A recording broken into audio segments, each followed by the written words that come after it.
when I did instruct my crew chief and gunner, you know, to open up on them as they open up on any more civilians. I don't know how I'd have felt if they would have opened up on them. But that particular day, I wouldn't have given it a second thought. They were the enemy at that time, I guess. They were damn sure the enemy to the people on the ground. With the aid of larger helicopter gunships, Hugh Thompson and his crew airlifted to safety over a dozen old men, women, and children. Cái lần thứ nhất ấy, thì nó vô. Rồi anh nán vừa lớn này thấy chạy theo, nó coi thì lại cho kẹo trong thủi đó, mát ra cho ăn.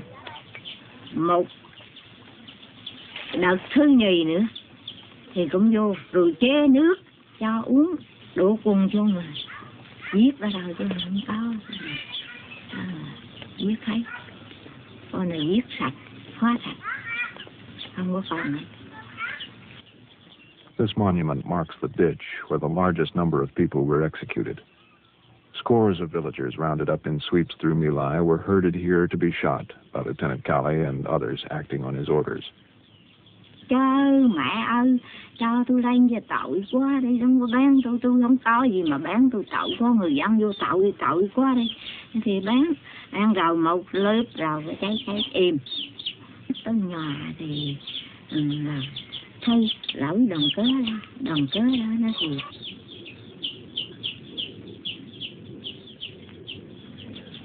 I remember thought going through my mind, how did these people get in the ditch? And I finally thought about the Nazis, I guess, and marching everybody down to the ditch and blowing them away. Here we are supposed to be the good guys in the white hats. It upset me. As we were flying over it one time, we noticed, you know, some movement in it.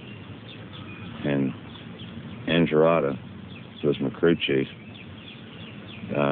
spotted a child moving around. So we got the child on board, and we were, you know, getting that child out of there. There was more we probably could have saved, but we, you know, couldn't carry it. So we flew the child to Quang Ngai Hospital, I believe it was, and dropped it off with a nun there. It was a very sober flight going over there, very quiet, trying to figure it out. I was looking at the kid, which I thought was a boy about 3 years old. I had a son at home, same age. And you're thinking it could be your kid. It still hurts to think about us doing things like that.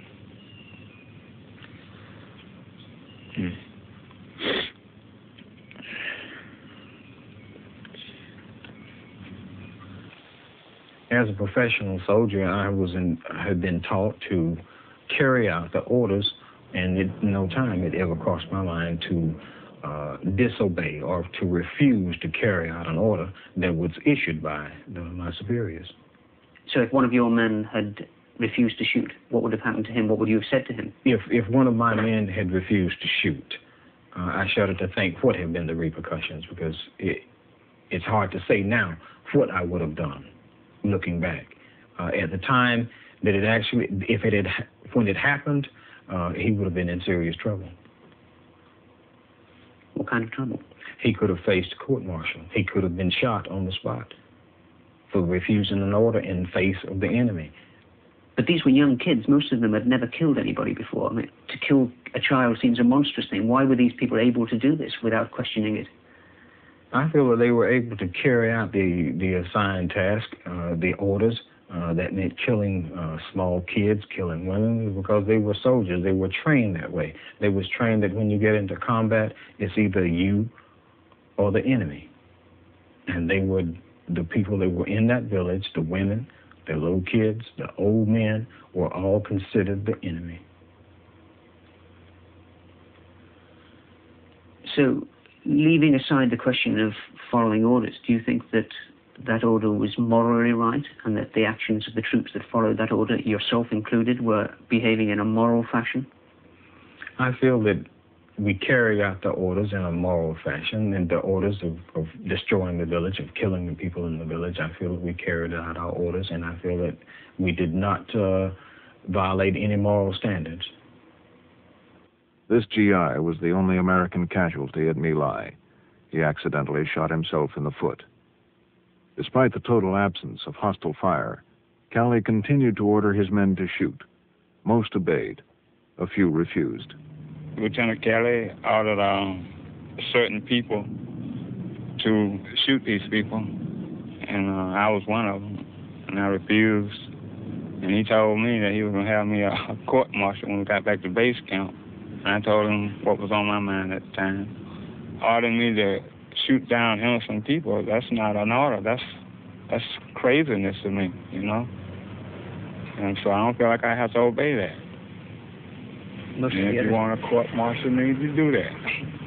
I feel like it was horrible. You know, just a terrible thing to be going on, and American boys doing this, you know? And I feel like I'm a red-blooded American boy, just like any of the rest of the guys that was there, you know? And to see that, I'm talking about black or white, you know, black and white guys doing this, you know, it didn't make any difference. I'm saying it just seemed like a horrible thing. I'm telling you, we all came from the same place. To me, you know, we all came from the same place, and I know they all had to have the same values that I had somewhere along the line. If they didn't get it in school, they had to get it in religion, church, or someplace, you know. If you didn't go to school, you know, you could pick it up from a stranger, you know. It's just simple, you know. But then to go and do something like this, it's immoral to me, you know. That's the way I feel about it. By 11:30, when Charlie Company broke for lunch, they had killed about 400 people. In the United States, newspapers reported the operation as a significant American victory, with many Viet Cong killed. For more than a year, what really happened at My Lai would remain hidden from the outside world. Gentlemen, it was late in April 1968 that I first heard of Pinkville and what allegedly happened there. I received that first report with some skepticism, but in the following months I was to hear similar stories from such a wide variety of people that it became impossible for me to disbelieve that something rather dark and bloody did indeed occur sometime in March 1968 in a village called Pinkville in the Republic of Vietnam. After this letter was sent to several members of Congress, the Army finally began to confront the truth about My Lai. Its author was an ex-GI who had heard about the massacre while serving in Vietnam. When I sat down with a friend who had been there 3 weeks after the massacre, and we were telling each other war stories, and we hadn't seen each other in 3 months, and I said, "What have you been doing?" He said, "What have you been doing?" He said, "Oh man, did you hear what we did at Pinkville?" I said, "No, what'd you do at Pinkville?" He said, "We went in there and we killed everybody." I said, "Killed everybody? What do you mean?" He said, "We just shot them, lined them up and shot them down, 300, 400, 500 people, I don't know how many."